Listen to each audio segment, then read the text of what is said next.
right. So today we're going to be coaching Socratic.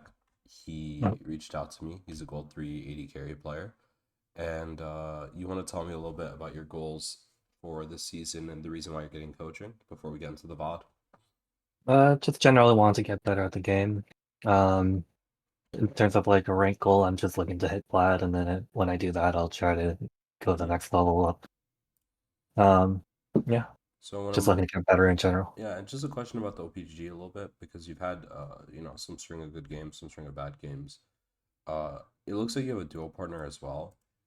Is is this duo partner somebody that like you go out of your way to play ranked with? Because uh, No, I usually like these days. I usually just like look for like players that I might want to play with on normals, and mm, then like when I like run a few games of normals with them, I'll ask them like, "Hey, do you want to try ranked?" And then mhm. that's kind of how I met this guy. But I mean, I can't like I'm not a perfect ADC, so I can't ask for 40 there, so Yeah, I'll take yeah. what I can get. So I think we'll circle back to that, but right now I kind of want to focus on gameplay because uh, I think it's super important that you start focusing on building up a game plan at the start of the game, right? So this is probably the number one facet of when I coach, and it's what helped me reach Challenger is start of the game. You think about what your role is, like in your experiences in your games. Like just start there, right? So what is a Jin that carry like that can carry this game? What is his role in this game to do with like your comp and the enemy comp? Like where have you seen it before where he super carries? Like when he has a Hmm. lot of damage, when he has a lot of levels, when he has items, like what's the indicator of positive performance when you're playing Jin in a game like this? What do you think? And it doesn't have to be deep, just whatever you think you're most familiar with. For me personally, I try to just for like a really high kill participation. I don't really care if I get the kill, like even though I'm Jin and like I probably like executes. Okay. The thing is, like with my W and ult, like they are really good setups for getting or catching people off guard or like getting CC and all that. Yeah. So I mainly try to focus that, and then whether I get the kill or not, I don't care. But as long as I can just land those CCs down and Yeah. get those hits down. So Other so than that, I like for this game, I was planning to like essentially like avoid early trades or like early long trades. mhm. I was looking to just like only like poke whenever we could, and then mostly keep the wave to our side so that Evelyn has an easier time ganking and all that. So you said you wanted to avoid long trades. I want to circle back to that, right? Okay. But I want to approach something first, right? So you said you like focusing on the utility aspect that Jin has, like the setup that you can have high KP stuff like that. And I want you to understand that's a really good. It's really good recognition to recognize that. Uh, but looking at the game, there's other facets of how Jin can play, right? There's his traps, there's his damage, there's his poke pressure, like along with Hui, right? When you combine your ulti and Hui, or when you combine brand passive with your W, like there's certain interactions with your comp that make you really good, or there's certain like things that you can do to make the game hard. For example, it's super hard for the enemy team to kill you if you know how to play this matchup, right? So Right. it's only one facet of it. Now, looking at like laning phase, because I think laning phase is also really important, right?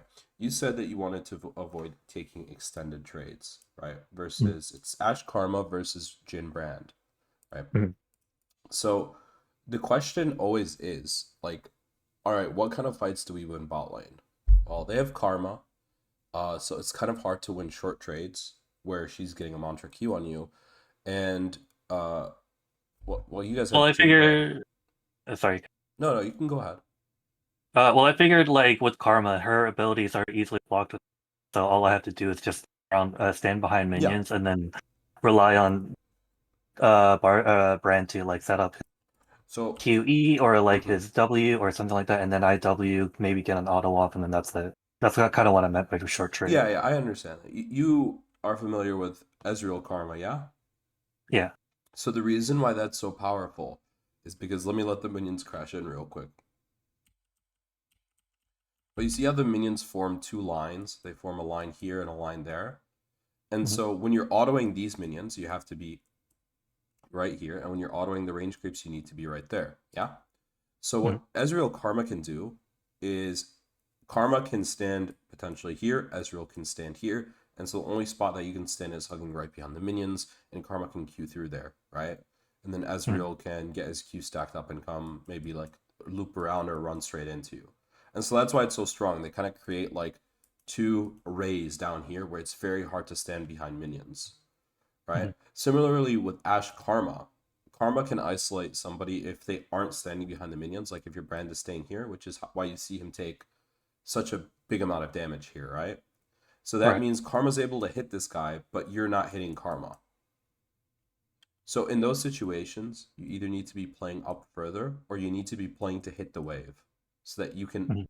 get access to hit her later on, right? Mm. And I don't want to go too in deep about laning mechanics because laning mechanics are quite distinctive each game. But I want you to know that like the way that you should probably approach bot lane every game is I'm going to try to get prio or I'm going to give prio and see where that leads me and then update kind of your encyclopedia of how the game works based off that. Right? So like in a Mm. game like this, try to force prio here. You said you wanted to avoid trades, try to force prio though. Right? And then you'll learn if that's good or bad. So your jungler's pathing away. You don't know where the enemy jungle is. He isn't shown on like the Raptors yet, but he can potentially be pathing towards you. So then you have to learn what wave you want to crash and what you want to do with the next waves. You'll only learn that though if you take the initiative to try to get the prio or not. Because very Okay. rarely is it the case where you don't want to take prio if it's given to you bot lane. Right? Because you're Mm. gonna when you get the priority, if you're not familiar with that term, it means you can push the wave in if you'd like, but you have general control of the wave compared to the enemy team. You can hit it, you can leave the lane, you can do whatever you want, right? You're the one in control. Mm. So, with all that being said, I will say, like, I play a lot of Ashe. I don't know if you looked at my OPGG, but Ashe, this is a very, very good just information to know. Ashe, before her first reset, is one of the weakest champions in lane. Almost weaker than Kai'Sa. Probably weaker than Kai'Sa. Her all-in threat is, like, non-existent as well.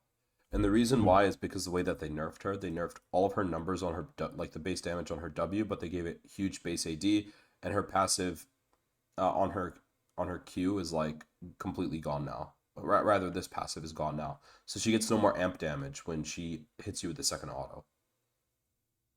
So she really, really needs items to trade with you. Like you 100% beat them in an extended trade, but that's fine that you don't know that, and it might work out differently than how I'm saying because obviously this is a different rank than what I play in, right? Right. So those are just two things. Again, just to review it. You can take priority if it's given to you, or you can try to force prio and learn from it, right? Because there's nothing wrong with making a mistake and learning from it, as long as you are learning from it. Uh, and then the second thing would just be recognizing that you guys are the one that win the all in, right? The all in trade. And just one last thing. So when you assert your priority in a lane like this, I'm not saying you should go for priority every game, but when you do, uh, you have a lot more impact about how the game goes, and you're in control of a lot of stuff. So when you're able to control more variables, you're able to know what's going on in a game better. Right? So you're able to crash this wave when you want, and then go roll mid or go do whatever you want. So I always recommend that for lower ranked players, than like masters or grandmasters, I'd even say that you guys try to have the most active participation in a game that you can. Not just with KP, but be like an impacting factor in the game of if you win or Mm. not. So go run around the map, go do things that you think are good. And let yourself do that with the champions you pick and the way that you play the game. So push the wave in and go impact the map if you want to. If that's what you think will make you win, go do that.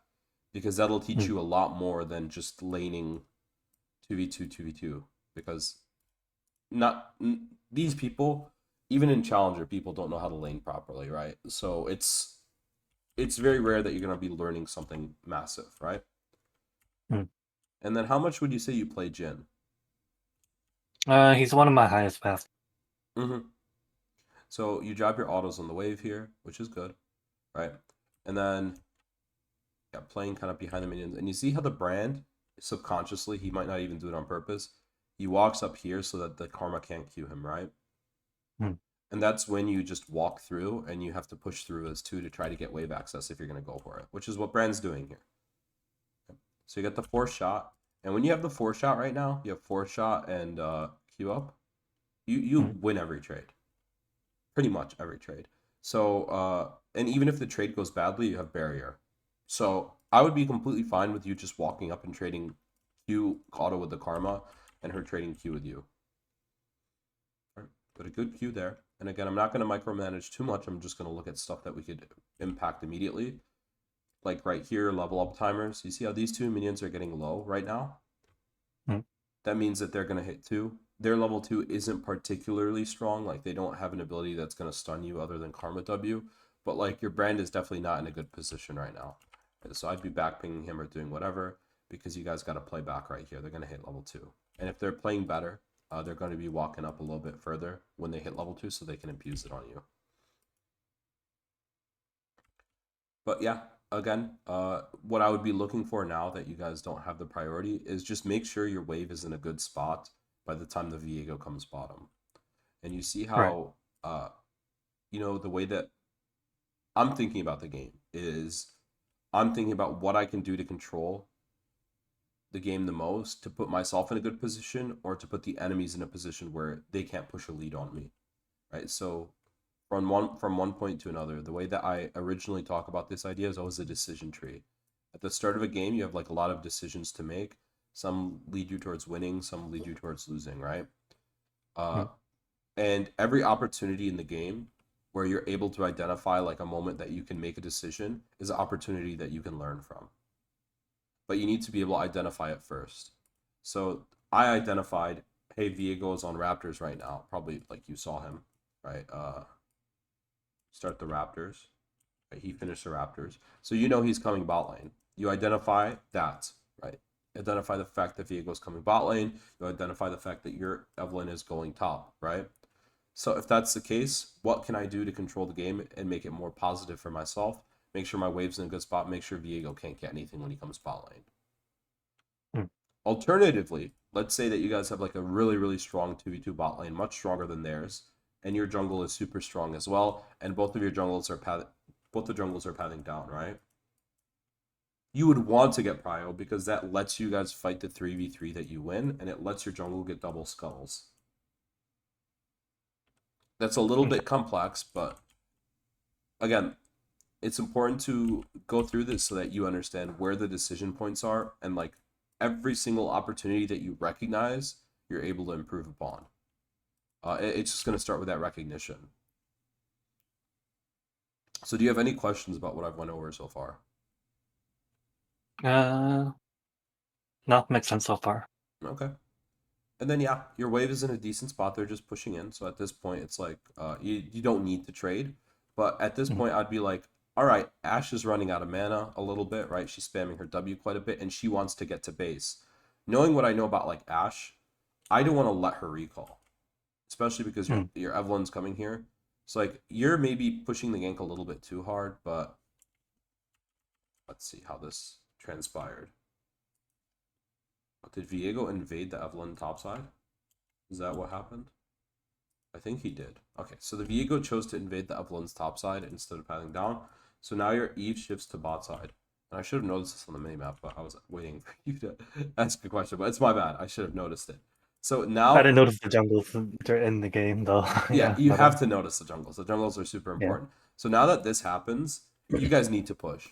I mean, you need to push if Evelyn is not going to come down here and gank right away, because you need to give safety to your jungle so that she can take the camp safely.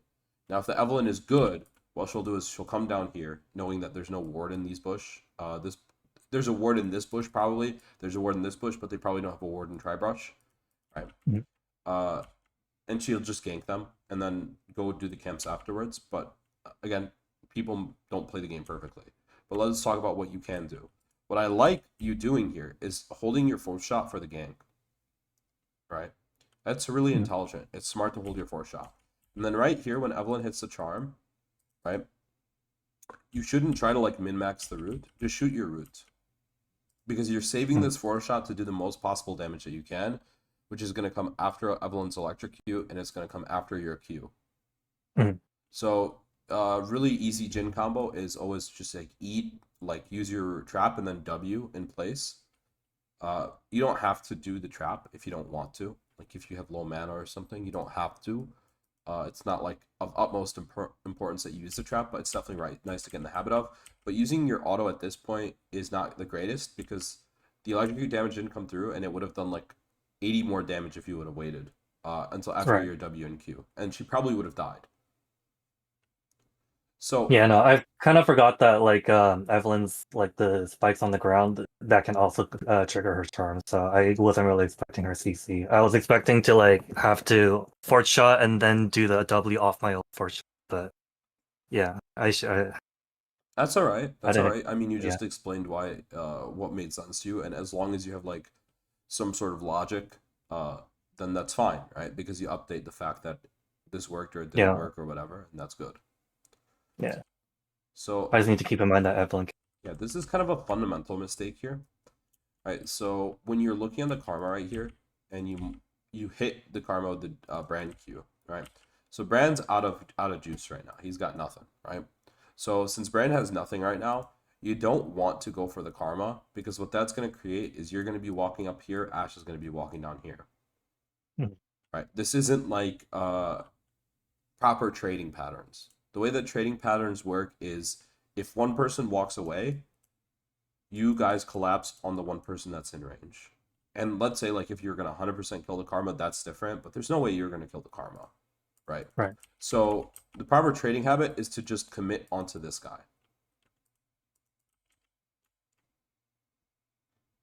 But that's all right. I mean, you just shot a W.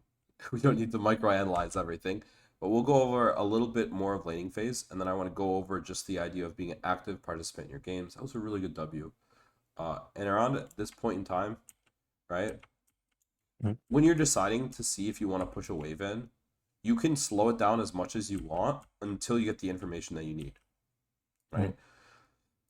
So maybe you're waiting to see Viego if he shows up on this Gromp, or you're waiting to see if Viego shows top lane or wherever it might be. You don't have to actually auto the wave until you see where he is, Mhm.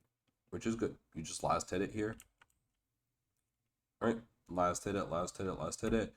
And then here's where I kind of have a little bit of an objection because I think you're pushing too early. Mhm.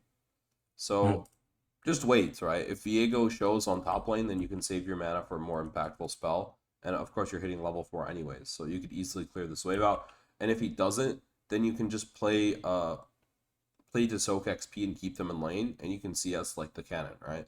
So Right. I would just wait. There's no reason to force the push right now, especially because you don't really want them to reset because they get a lot stronger on the reset than you do. At least you get pretty strong if you buy like swiftness boots because you can dodge all of their damage, but like Brand is not going to get that strong. Also, you want boots for pots, which I think is actually a pretty good adaptation here. That's almost always what I take on I first items. I mean I think it's okay. I don't think it's good in every single matchup though. Maybe you should try go back to trying out Deep Blade. But if it's what you're used to, you can definitely do it. It's not the worst. So, and then right here, Ash is recalling on mana. I'd expect you to interrupt her recall here. Oh, Oh, good, it just barely missed. good try, good try. Now it's important to recognize why it's important to interrupt her recall, and that's like two reasons. It screws her with her tempo. Screws up with her tempo, or it makes her miss CS. Right, one of the two. So, for example, let's say you interrupted Ash's recall with that. You could have just done this dragon pretty quickly because you guys have Evelyn, Jin, Brand. Like, you do that dragon pretty fast. Alright, they're coming back to lane, and this is a really bad habit that you gotta kick. But when this wave comes in, whenever it's like meeting at tower here, and like there's no damage to it yet, do not hit the wave. Just wait.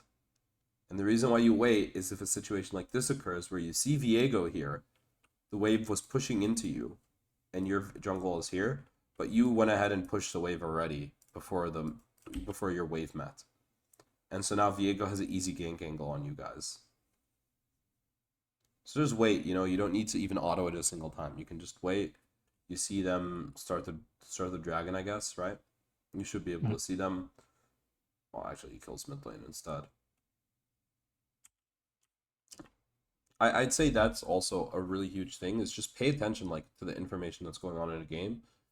Like I think it's really dangerous for you to walk up here Mm, because the Viego can loop around and you didn't see him on the sword, so he could have looped around through Tribrush right now.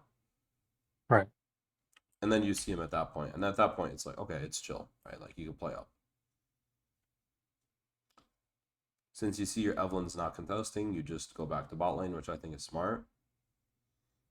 Again, I think you're using mana a little bit too willy-nilly bot lane.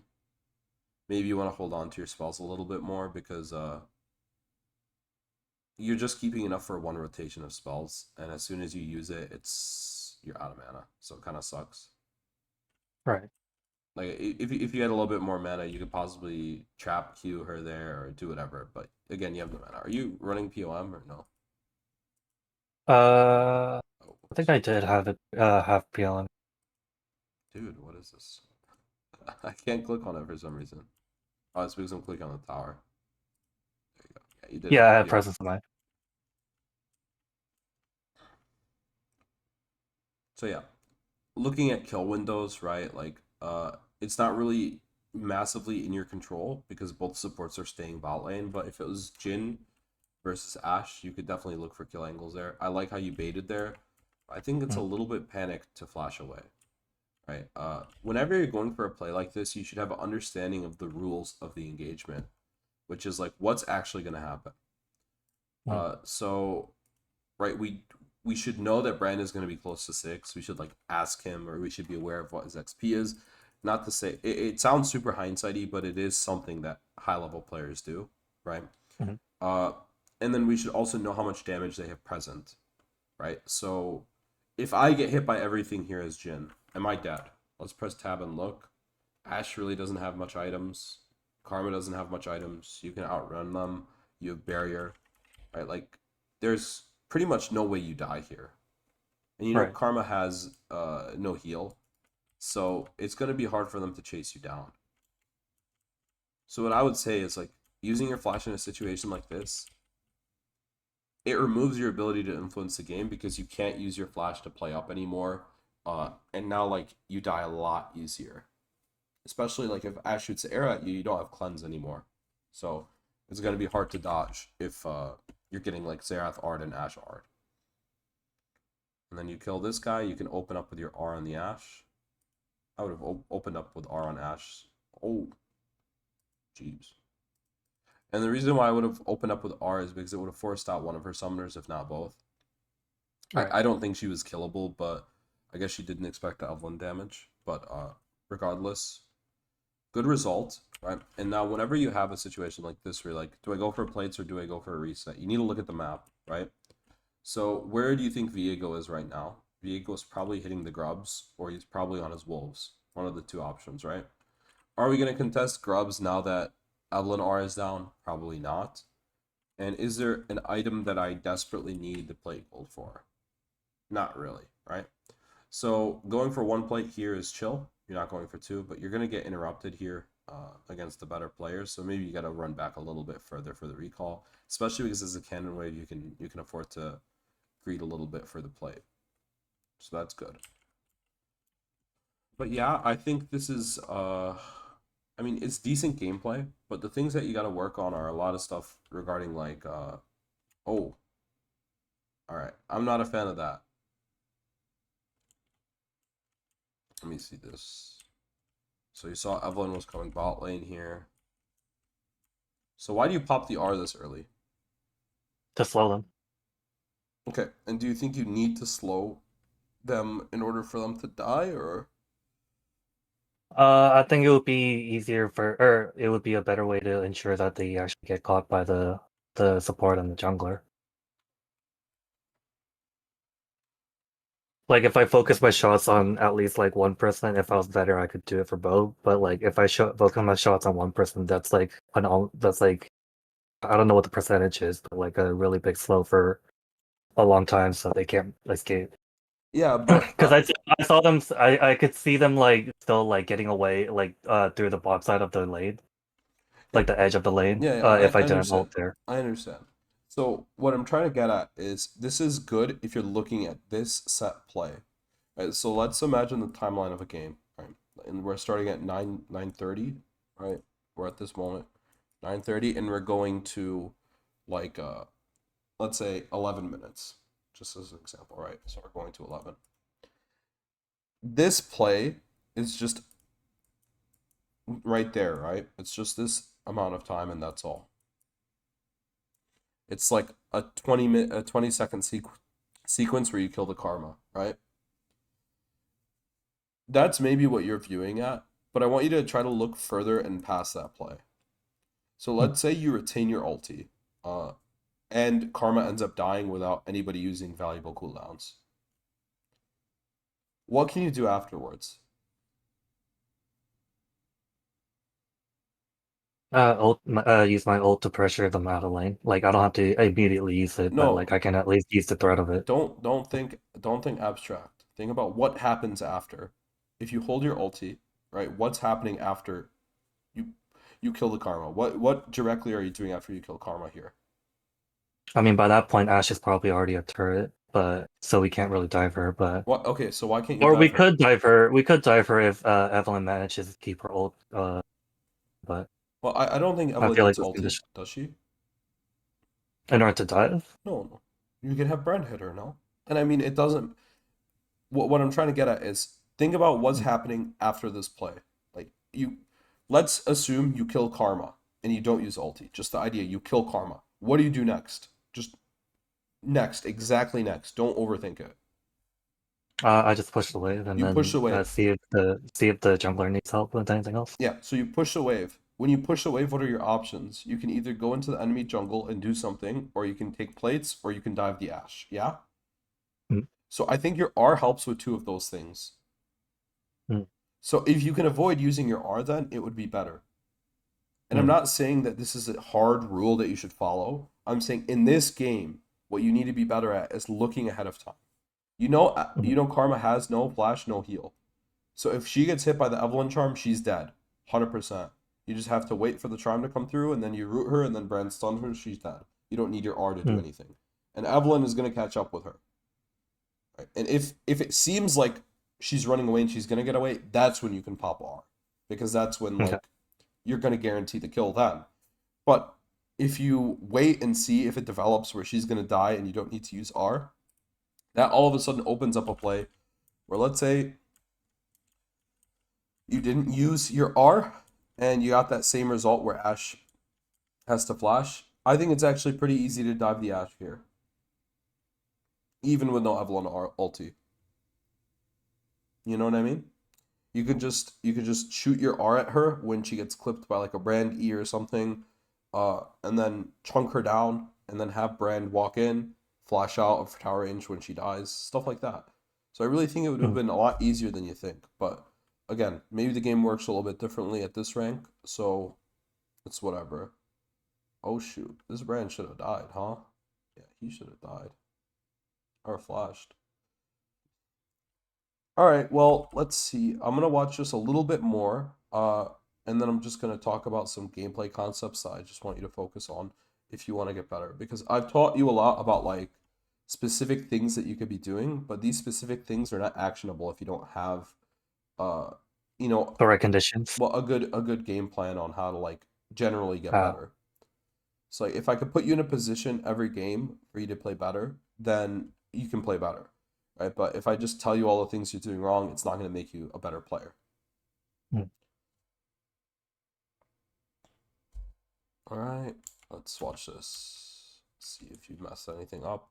So I want to introduce to you this concept as well. Uh, so if you're ever doing an objective like this, right? Uh, and the enemy is coming in like this, and you're planning to fight them afterwards, right? Mm. You always want to be playing the back of the pit, whether it's Baron or Dragon.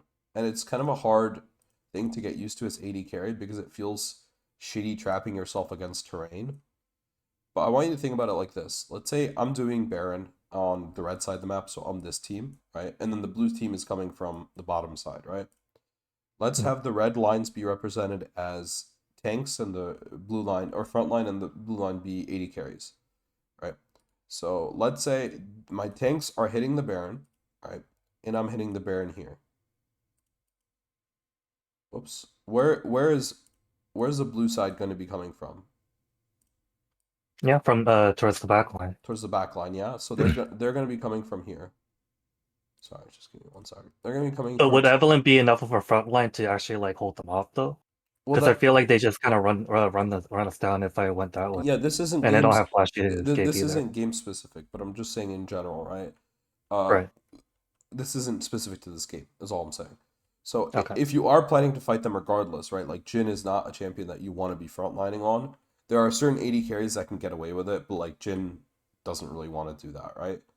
Uh, so it's better than to shift to the back of the pit so that when the blue team comes to contest the Baron, you can fight with your team at least. Now, if the plan is just to get out, then you have to decide if walking through here or walking through here is easier for you. Like if you could flash or dash over the pit, right? But Right. generally, playing in the back of pit is usually better for playing for a fight. And here, I want you to watch what happens here. So, because the way that you guys aggro the dragon, right? Mm, Your guys' front line or your guys' fight pivots here so that you're fighting on this line right here. You're mm. fighting like that. So I'll just play it. You see the Eve walks over there, Right. and the fight gets pivoted. So that's just like something that you can notice about how the fight goes. I mean, this is kind of really shitty because there's absolutely no reason for Eve to start the dragon when she has no ulti. And honestly, I was also hoping the way would stop pushing away and we head down. yeah, I mean, there's just going to be a lot of times where your team is in control and does something wrong. Personally, I would just look for a Q here and then auto so that you can guarantee the kill, but maybe you were like low on mana or something or afraid of something. I honestly thought that would kill him, but I was kind of surprised to see him alive. Do you have collector? No, you don't have collector Yeah, yet. Oh no, you don't. I do get it later. Yeah, yeah, you do, but not at that moment. Wow, your Hui is just letting you die, huh? Yeah, Yeah, he and kind I'm. of goes on like an 0-12 and 7 Mhm. dead streak. But anyways, but I mean, like that's kind of the point. Like, I want to be able to like carry even despite like people like I'm so tired of like blaming them, and I just want to be like good enough to like not blame them anymore. So that is kind of like a deep thing that we need to kind of uh it's a flawed mindset that we need to definitely approach, right? So you said, Yeah. Like I get so like usually I get tilted like not in like an external way, like I don't like rage or like anything like that, but like I just get like so tired of the game, and then I just think like, okay, I can't play ranked session anymore, uh-huh. and find myself not able to like continue playing for a while. So number one thing that you need to do when you play is be logical, right? You can be emotional about like the outcome of a game. You can care. But at the end of the day, you got to be logical. And this is going to Mm, go flow straight into, I guess, the non-gameplay related portion of this, right? But you got to be super logical when you play the game because when you're trying to get better at anything, you cannot have the expectation that you can outperform everybody else because you are yourself. So when you mm, go to the gym, you don't think that you can lift the heaviest weights and you don't try to lift the heaviest weights just because you have main character or like you have the ego to say I can do it because I'll work harder than everybody else. I could go into the mm. gym every single day and try to lift like a 200-pound dumbbell, right? And try to do dumbbell presses with 200-pound dumbbells. Do you think I'll get any stronger if I try to do that every single day and I try my hardest? Yeah, no, No, I won't. I'll stay just as weak and I'll probably hurt myself, right? right. It'll probably be demotivating. But if I go to the gym and I start with something that I know I can do and I'm confident that I could do, that builds up confidence, it builds up strength, it builds up execution, it builds good form, builds good habits, right? It builds up all of these good things. So that's why you got to start with something that is like logical to you. Hold yourself to a standard that you can logically achieve and don't hold yourself to a standard that's like contingent on other people, right? So So I mean, like usually my standard is just to like win the game, but like you can't it just kind of feels like in the analogy, it's like I'm just trying to stick with like regular weights, but then like people just like jump onto the weights and Mm-mm, like mm-mm, mm-mm, screw me mm-mm. over. That's not what's happening. That's not what's happening. At least that's what it feels like. I don't No, no, know. Like that's not what's happening obviously, in the analogy. What's happening in the analogy is you're going to the gym. There are a bunch of people going to the gym alongside you, which are your teammates in the enemy team. The enemy team and your teammates might be going to the gym to post on Instagram. They might be going to the gym to like do nothing or ego lift, and you might feel that that's disruptive to yourself. But it's only disruptive if you let it become disruptive. Sure, they Mhm. might hog a machine for 5 minutes and you might have to wait, or they might hog the weights, right? But they are not getting in the way of you getting better. Because logically, is it a good goal to win every single game? Like, logically, it's a good goal, but you'll never achieve it, right? right. It's just something to aim Realistically, it's for. idealistically a good goal, right? Like, I want Mhm. to be able to win every game I queue up, but you will never win every game you queue up because your teammates or you'll play badly. And that's a Right. realization that you have to come to. Sometimes people play like shit. You're going to play badly, and other people are going to play badly too, right? So have a logical goal in mind. When you're talking about this analogy, go to the gym, lift the weights yourself, and focus on what you could be doing better. Don't focus on your teammates or what the enemy team is doing, right? I'm not saying don't pay attention. Don't focus though. Don't fixate on it because you can't control them. So to get angry at somebody else for not doing something to make them like in better health, right? That's something that you reserve only for like your friends, like very close friends, right? It's not something that you care about like a random person that goes to the gym. You're not like, bro, you're not drinking the right supplements and you're lifting wrong and you're doing this wrong. You're not going to do that, right? Mhm. So focus on what's in your control. Have a logical goal set up for every single game. And the thing that you posed to me is like I'm having trouble because I feel like I should be able to carry the players on my team even if they're bad because I need to be better. So that's two parts, right? It's the expectation that other people on your team are going to be bad, which is unhealthy because everybody has bad games. Doesn't matter, you Well, know. it's not so much that I'm expecting it, so much as like I know it's possible. Yeah, everybody will have bad games, and that doesn't mean that Mhm. they're a bad player. It just means that they're having a rough game. So make that Yeah. distinction there, right? Like maybe somebody will tilt, maybe somebody will give up, but at the end of the day, you're going to the gym. Why? To put yourself in better health, right? You're going to do something that's going to make you win 20 more games in the future, not something that's going to make you win this game right now. Because you can't always be in control of if you're winning this game. You can try your best every game, and that's all you can do, right? And I can't tell you how much more this holds true for being in Challenger, where you're playing against people who like the matchmaking is just unfair. Like I'll have like Mhm. 5 LTA players who are really really good versus like a one trick pony that's banned out in off roll, Mhm. and it's like, well, what the like what can I even do, right? Like I can only try my best here because the game is kind of ruined at the start of it because this guy is like 2,000 LP below everybody else in terms of skill, but like I need to at least just try my best and not let it get to me because if I let it get to me, I won't go to the gym the next day. And then after I don't go to the gym the next day, maybe I won't go to the gym because I'm a little bit tilted or I'll build bad habits. So just keep those Mhm. habits built. Keep them being good habits. The gym is like the perfect analogy for league, right? Because it's it's one to one. If you're trying to get better at league or you're trying to go to the gym to get in shape, it's the same thing, right? And the second thing that I want you to do is like, so you said the expectation that I need to be better. So why do you need to be better than everybody else in your game in order to win? Well, it's better than just like picking them out or getting angry at them.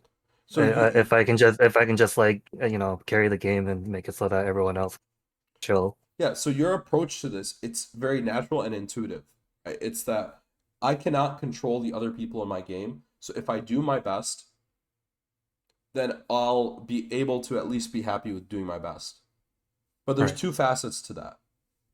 And I already agreed with you. I think that's a good way to view the game. But there's two facets to it that I think kind of expose themselves in the way that you structured that comment. Right. Mhm. First of all, is do I understand what my best is? And second is, am I going to hold myself accountable if I can't? Mhm. Or am I going to self destruct? Mhm. So the first thing is, do I know what's proper to do? Like, and the answer to that question, by the way, in life in general, is always going to be no. I don't understand everything that's going on. Just as with everything, you're never going to be like completely comprehensive about a single topic. Even my Mhm. laning phase is bad, right? Like everybody's going to have some facet as to which they can improve and play at a better level, no matter what. So usually the answer to that first question is no, but there's no problem having that be no, right? Like because you're working on that every single day when you play the game, when you review your mistakes, right? And the second thing though is what's really important. Do you self-destruct? So when a mistake happens, do you let it get to you?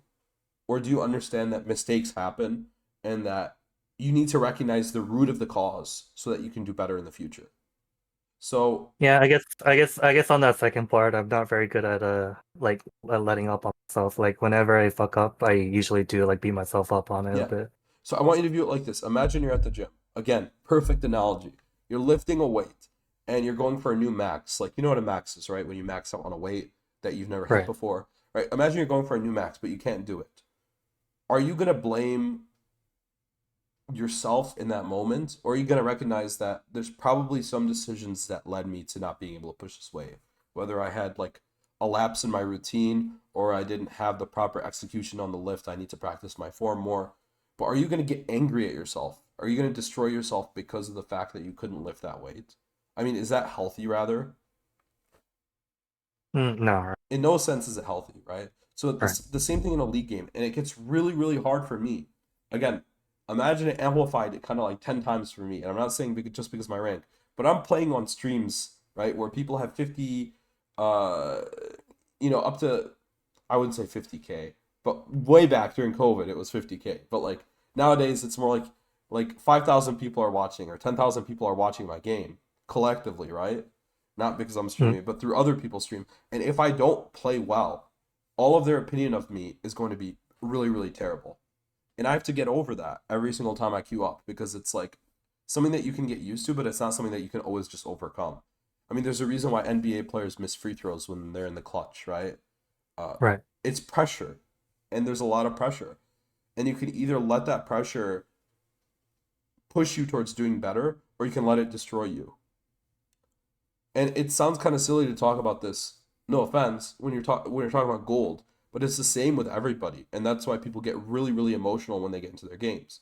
So you got to be Mhm. logical about what you can do, hold yourself accountable, right?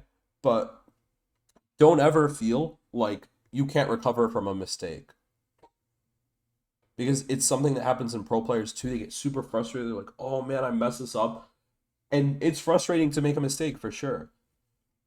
But you can't let yourself destroy the routine, destroy the habits that you had previously that led you to that point because of your ego, because of your esteem, or because of your insecurity.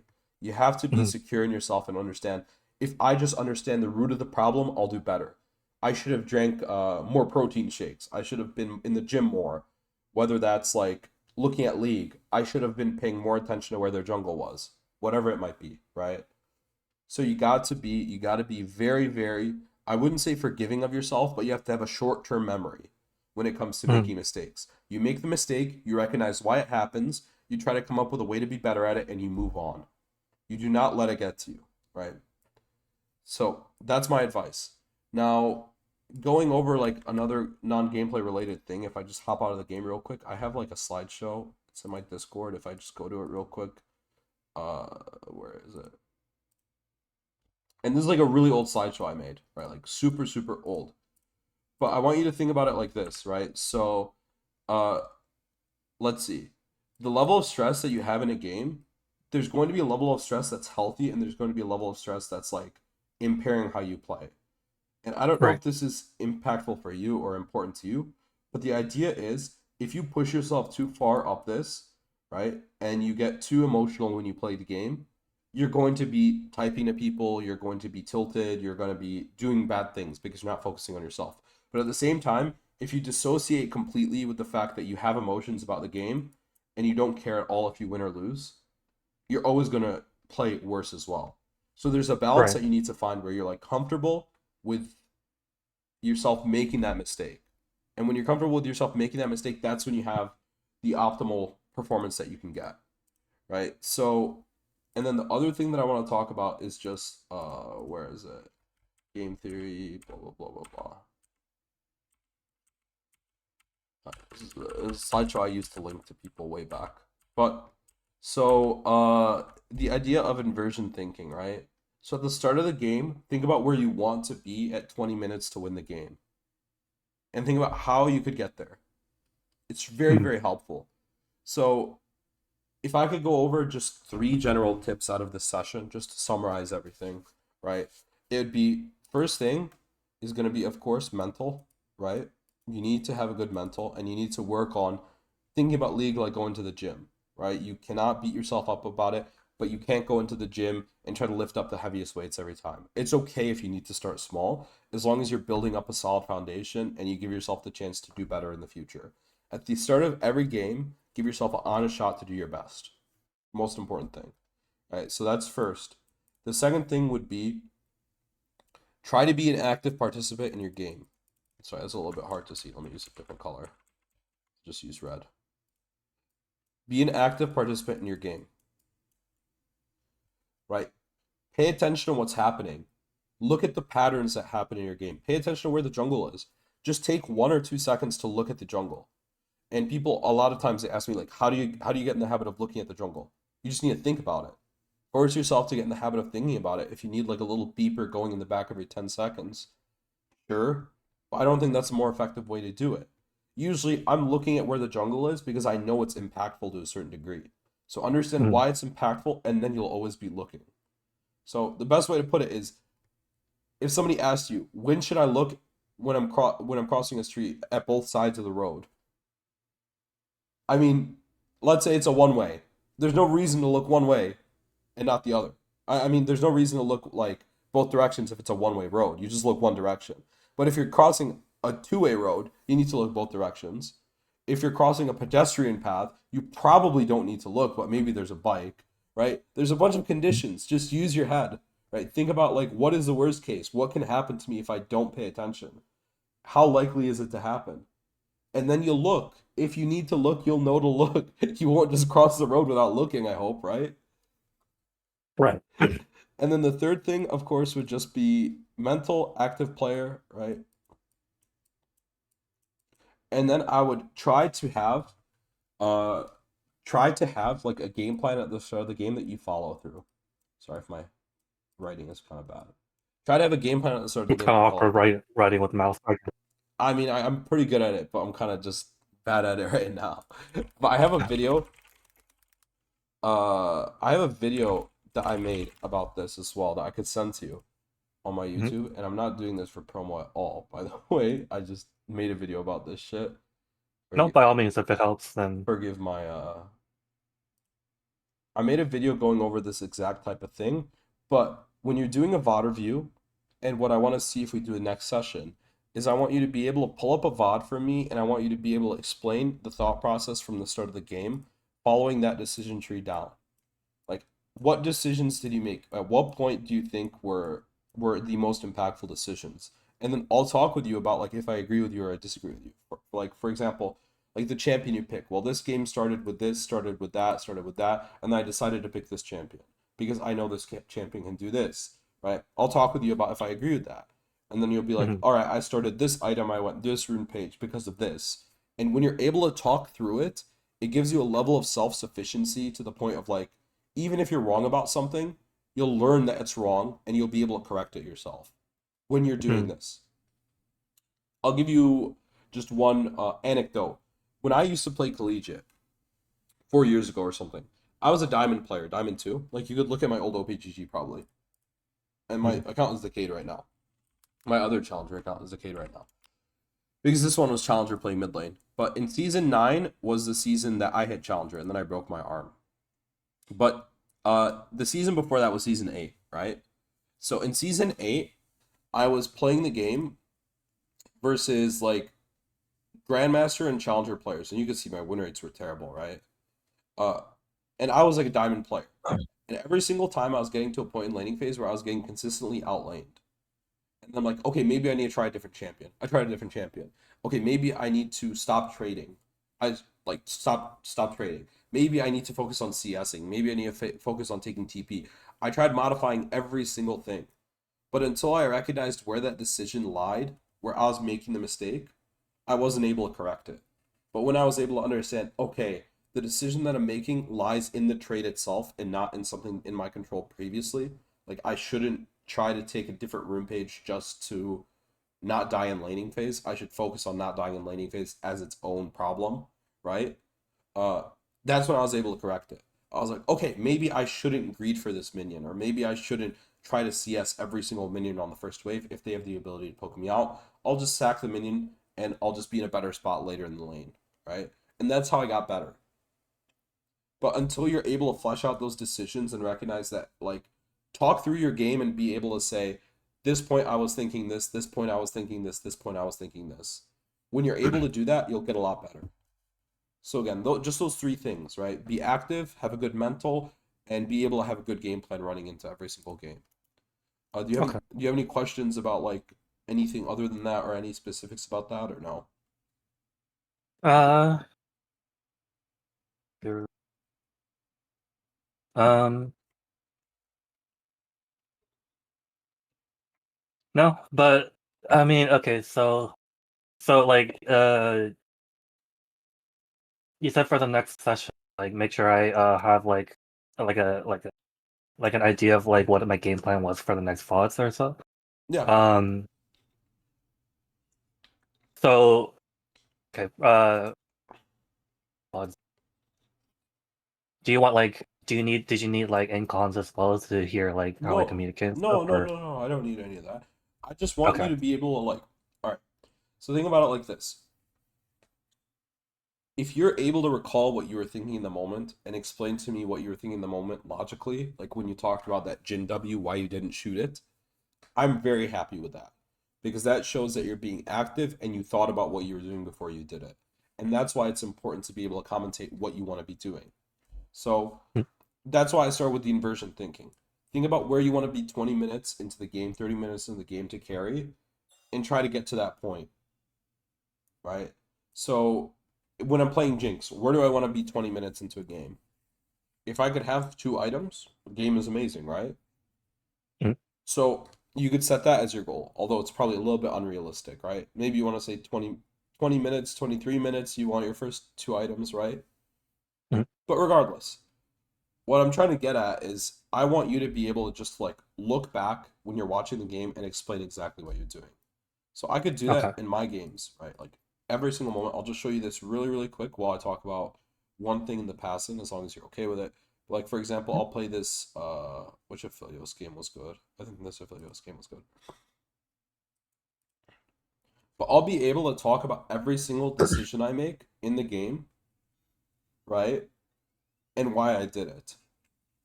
So starting from level one, starting from the items I bought, starting from my rune page, right? So I went PTA this game, which is pretty standard on Aphelios, right? mm, And I went absolute focus, gathering storm, and I went double attack damage because I'm going to level my W level one so that I get attack speed. It's just something that people do. It's like a preference, mm, honestly. It is technically better to do this than to go attack speed shard, but attack speed shard is really, really nice early in the game. So, right, and then you see what my intention is, why I'm autoing stuff. So why am I autoing these minions? I led with the level two. auto on Lulu, right? And I can tell you all this. I led with the auto on Lulu because it was a free auto, but as soon as I saw Zeri dropping autos on the wave, I recognized that we needed to get push and we needed to get level 2 first, right? Why? Look at where both junglers are. We know that Mm, Mundo hasn't shown on Raptors, and Mundo would rather like do his Raptors pretty soon. And we know Shaco is potentially coming bot lane, or pathing towards his bot lane. So we don't hit level 2 first because Zeri Lulu is kind of hard to outpush, right? They have their mm, passive, they have picks, they have a lot of stuff to push the wave, so it's kind of hard. But what we did do is we hit level 2 with the wave on our side, so now we're gonna build up a slow push and really screw with them, right? So now, whenever I use an ability, I'm going to wait for my Hui to shoot an ability, and then I'm going to use it, right? I'm not going to use it blind. You see how I wait, and then I shoot. After my Hui uses an ability, I shoot, because it guarantees me hitting mine, or it gives me a better chance. And then I walk right. forward, proc my PTA proc, when Lulu E is off cooldown, right? So now this guy took a bunch of damage because Lulu E is off cooldown.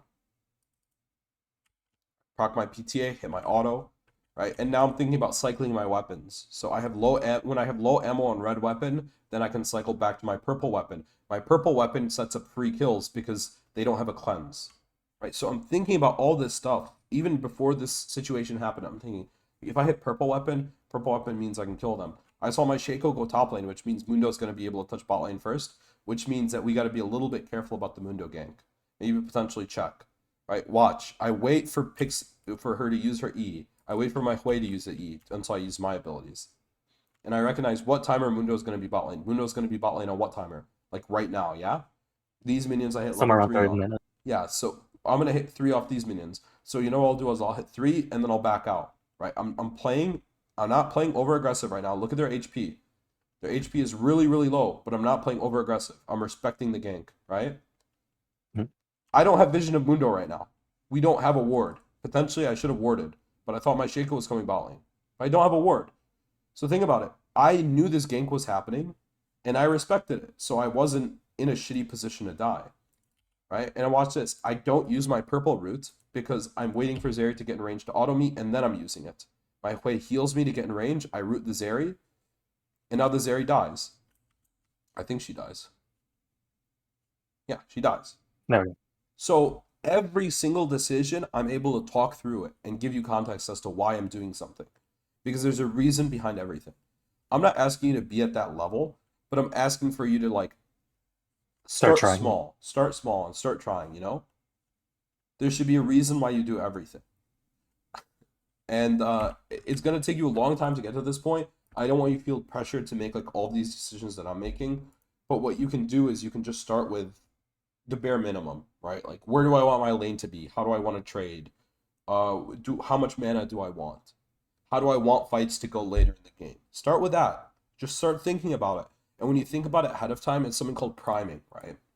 So, I can definitely say like lane management, like wave management wise, I do kind of do a bit of that. Although like obviously like everybody needs to work despite on it, yeah. yeah, despite like the thinking that I do for it, I don't know. I don't think I'm the best at it, obviously, but like I think definitely like what you were saying about like wasted flashes or wasted ults and stuff like that.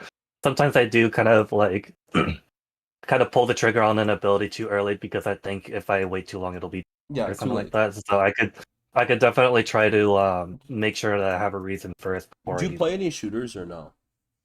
Yeah, I used to. Okay, so Like I do you know the idea of priming your brain about something? Like, so if you expect somebody to pop out of a corner, right? You're going to be more ready when they pop out the corner to shoot them in the head, right? yeah. So I when kind of you can kind of do the same thing with you do the like same thing with League. yeah. When you have the expectation something might happen, it lets you react to it much sooner than anybody else. And it lets you talk about what your decisions are. Like let's say prime your mind. Let's say you're playing Valorant or CS:GO, and you're like they might do a B rush here, right? And then you hear a couple flashes and you hear a smoke, and all of a sudden you're getting rushed on B site. If you thought about what you wanted to do, then you're going to have a game plan as to when they rush the site. For example, give the site and then retake, or try to get a pick or two with my short range gun, right? Like there's a bunch of stuff that you can be thinking about what you could try to do to counterplay it. And they could be like, okay, maybe they expect me to look for a pick with my short range gun because we don't have much econ. So maybe I need to do this and then that and then that. And that's how higher levels of play get made. You know what I mean? People, there's a lot of mind games to this stuff. But when you prime yourself, you're always going to be in a better position. Like that I quote. guess like yeah, I guess like I do that a little bit, but not enough in like micro fights or like when I'm looking for specific abilities like hooks or like CC and stuff like that, Yeah, yeah. or like things that'll dive me. But I don't really. I tend to not like think too deeply about like trades. I think you might have been able to notice, like for instance, like I mentioned the W thing before, but like beyond that, like I didn't really think about what ability she would use. Like wasn't thinking about like I was only thinking about like how what whether or not she was gonna get away or like and like how I can stop that. But I guess something I could do is like start trying to do is like thinking more on their like side more, like trying to Well, I guess yeah. empathize is the right word, but like Well, think about it almost like this, right? Like you need to have a more complete view of the game. And the only way that you get a more complete view of the game is by getting more information. That's a key right. thing, right? You cannot just like start playing up and being like, oh, well, this guy's ability was down, and then like it's like a 1 second shorter cooldown than you thought, and now you're dead because of it, right? Right. You got to know the information. So like I know how long Pix is, a general idea of how long her like Lulu shield is, right? Or I Mm. know how long Mantra Q is, a general idea of how long it is, and if she hits a Q, it's lower. I know how long Ezreal Q is based off of how many Qs he hits. That's like something that you get when you play the game a lot and you pay attention. But that's the key part. You got to pay attention. Do you know it down to the number, or do you just know it like I know it down to to it? the feel, right? Like I'll see the Okay. items Ezreal has, right? And I'll be like, and I'd be able to give you a number that's pretty accurate, but I'll be like, okay, if you hit this Q, this Q, this Q, his E is up, like at this point. Right. Like in 5 seconds, his E is up. Or like on Karma, I'll be like, okay, if she hit this Q, I'll be able to know if her mantra is going to be up again, or W, or whatever it might be. So it's an idea in my head, and I'd be able to like give you a number in the moment, but like I don't the base number of the ability I don't need to give you. Like I could probably give you the cooldown like Jinx W, right? Mm. Or something like that. But my point remains. Prime your brain, get ready to make these decisions that are kind of complex. And maybe there's a little bit of information overload. I kind of maybe went too far with like what we're going over in the first session. But those are the three things I want you to focus on. Have a good mental, have a game plan, and have a good mental, have a good game plan, right? And the second thing I said was what? It was being an active player. Yeah, being an active player in your game. So those three things I want you to focus on. And you do that through taking in information, priming yourself, being ready to make the right decision. So I hope that was helpful. I'll go ahead and link you the videos if you think they'll be helpful. I pretty much go Mm. over a lot of the same stuff that we talked about. But that's pretty much it. Do you have any questions outside of what we went over? Oh, I was gonna say, Uh, please, mhm. I know dueling is very tempting. I would avoid dueling. Okay. It's just my personal opinion. I can't tell you like if it's 100% better not to duo because I've never duoed before. But I don't anecdotally I don't see people who duo like get better at the same speed that people who don't duo. Okay. But that's anecdotally. Again, I'll be open to be wrong about that and being proven wrong. But I've never seen it happen where somebody's like dueling with somebody who's